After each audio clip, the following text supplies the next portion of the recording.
welcome to ShareTreck. It is the 28th of December 2021 and it's around 2:30 p.m. So we have another hour and a half to go before the market closes. And right now I'm looking at the VIXN and it's not looking very good. Things have got a little rough since yesterday. We are at 22.26 on the VIXN and therefore we have a drop in the indices. As you can see, NASDAQ has dropped around 0.58%. That's around 92 points, so it's not good. And we are still looking at our resistance at 16032.76, which we need to clear in order to continue our movement upwards. Fortunately for us, we still have this diagonal green line, which is going to be a support, and we also have support at 15419.01. So that's about what I have to say.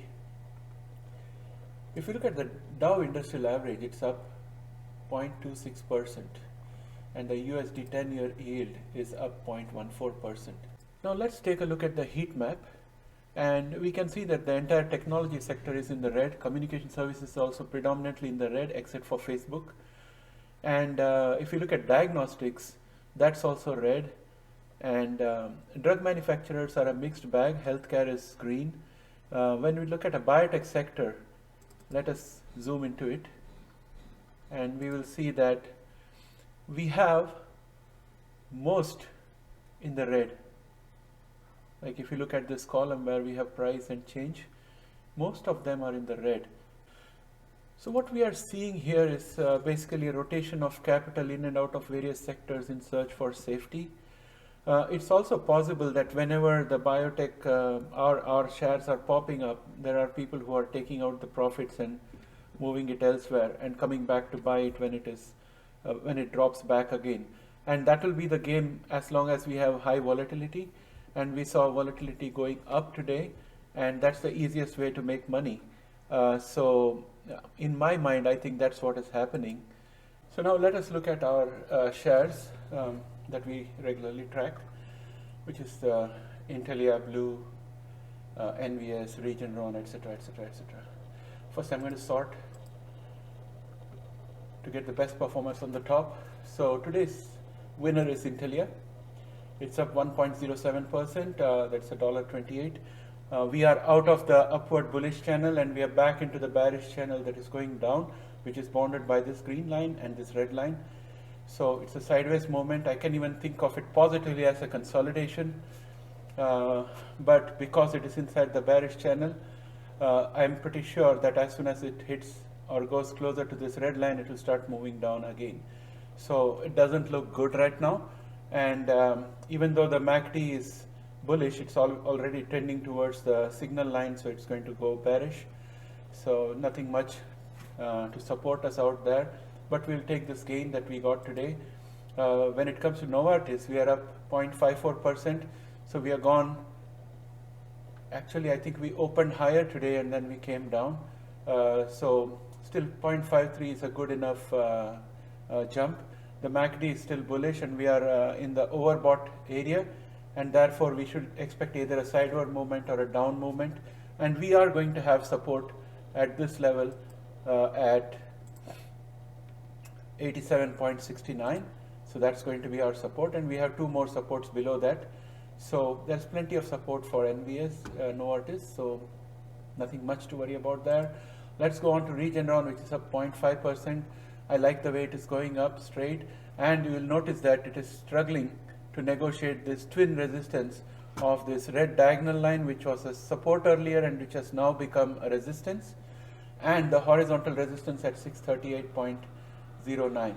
So it's kind of struggling there. It has tried to pierce the diagonal line and has come down again. So let's hope that we continue to maintain the momentum. If we go sideways also, that is fine, because then we'll be tackling each of these resistance one at a time instead of together. So that gives us much better opportunities. As far as the RSI is concerned, it is neutral, and the MACD is bearish, but it is tending towards the signal line. So I expect it to cross over the signal line probably tomorrow or by the end of the day today. And we have a lot of green in the dark pool, so that's a positive sentiment. Let's look at CRISPR.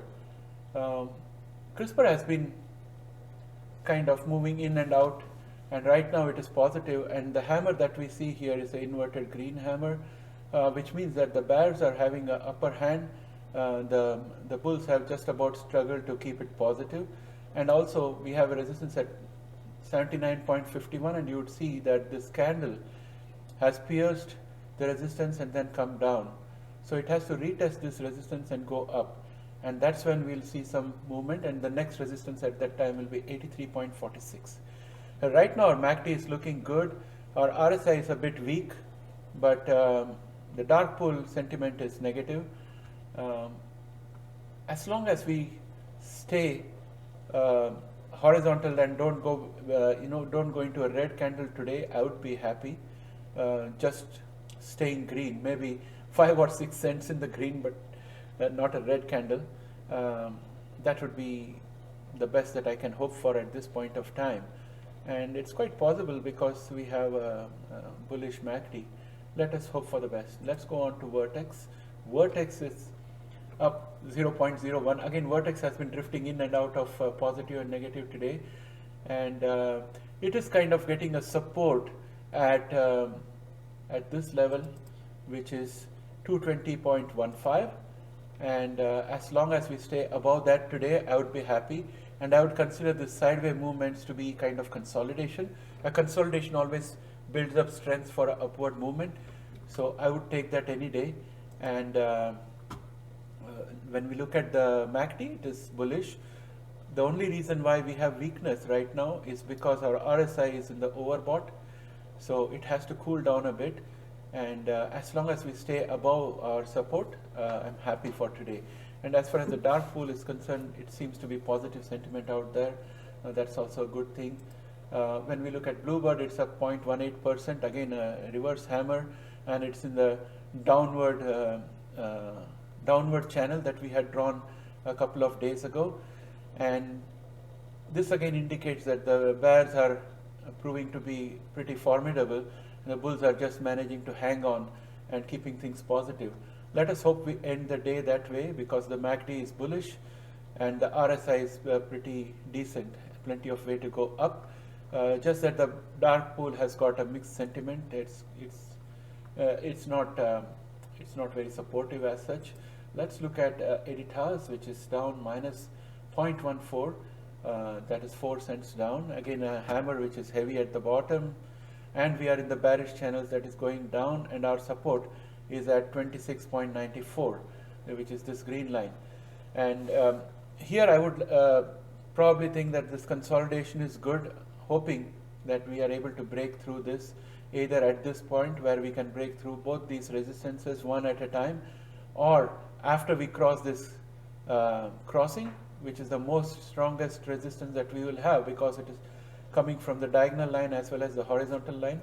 So either now or maybe somewhere around the 11th of January, we should be able to break out above this. Then I would be happy. Otherwise, we are in a very, very consistent downward bearish channel, and it's not looking good for Editas.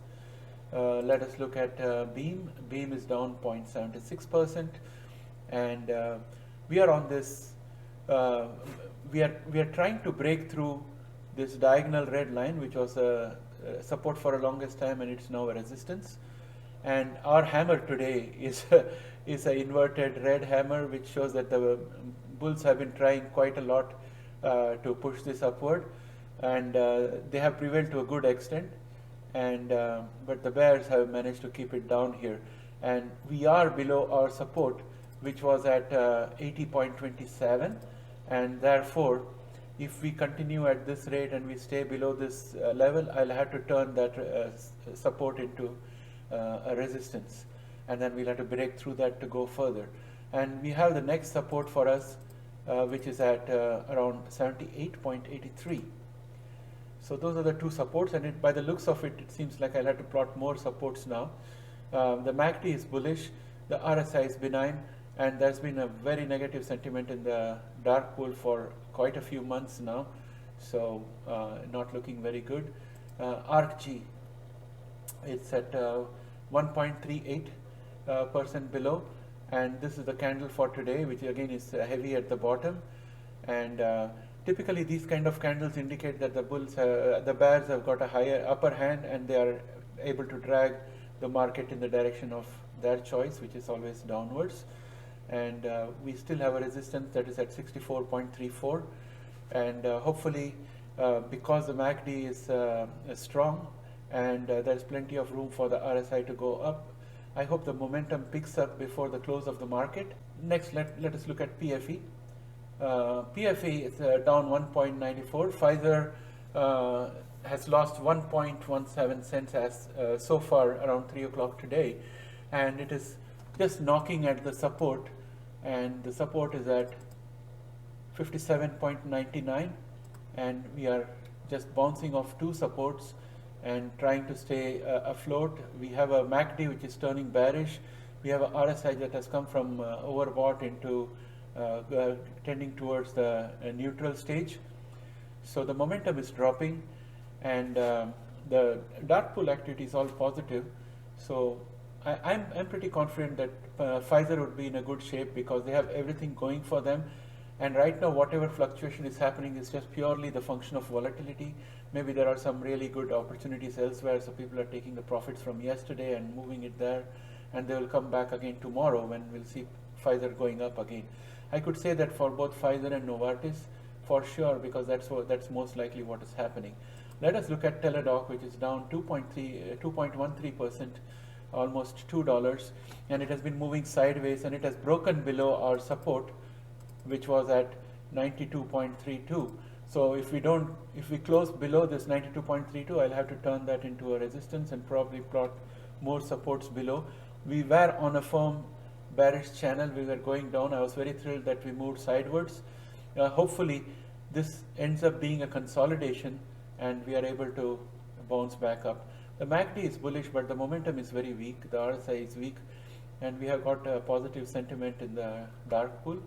So that's all I have for the market today, and I'm still working on the special that I'm planning to drop very soon.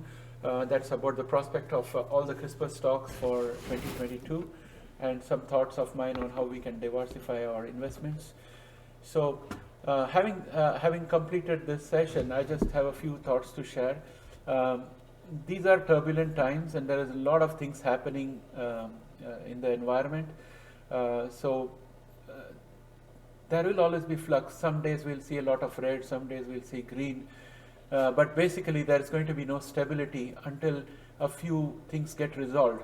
And if you look at today's market, the airline sector, which got beaten up earlier, have clawed back a little bit, and they're back a little into green, basically because the FDA or the CDC has said that they can reduce the quarantine period from 10 days to 5 days isolation periods.